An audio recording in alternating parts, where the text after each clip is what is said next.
Wawa naman yung kabayo. Kuya, Pagod na nakainom na ba yan, kuya? pagod. Parang nauuhaw eh. Ayan, oh, Kaya, very galing. nice.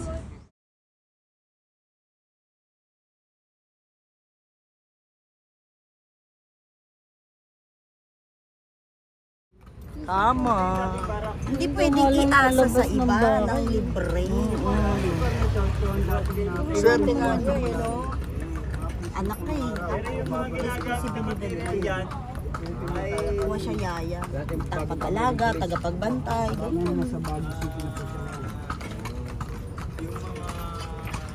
Kasi nandyan ka ate, hindi ka naman kasi. Eh at least nakatakas ka na, okay na yun.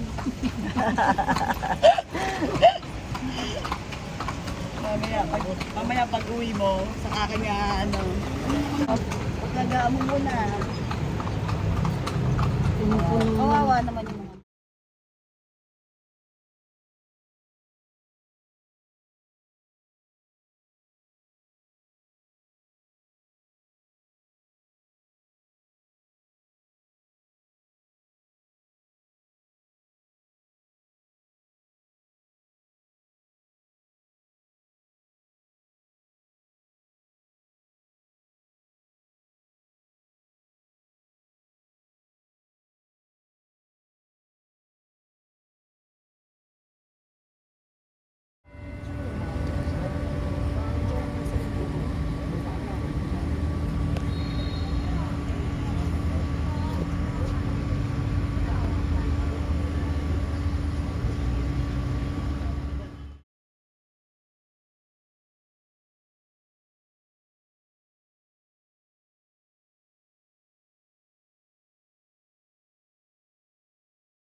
Wala na akong plastic. Let's go. Tingnan nyo. Ewan. Bili na po kayo sa sombrero, kuya. Oh, kuya naman eh. Tanong mo dyan.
Even came the pandemic and the lockdown.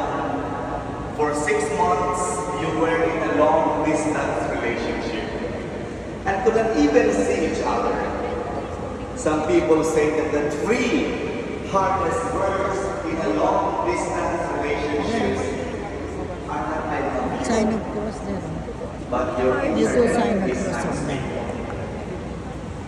But sometimes, distance reveals something really important.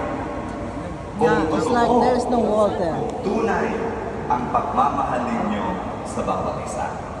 Wow. The Bible has it in the Psalms.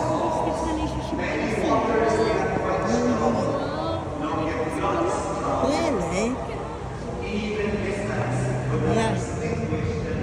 Yeah, it's good, isn't it?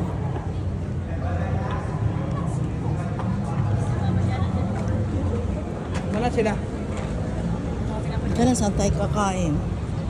Gutom ka na, ma'am. Hindi pa naman. Hindi pa naman. Bagwell. Ayan. Ay, sabihin mo kay Hafiz. Ano pangalan mo naman? Ayan, oh. Sinabihan ko nga, wala nang pangalawa. Isa lang yan ha.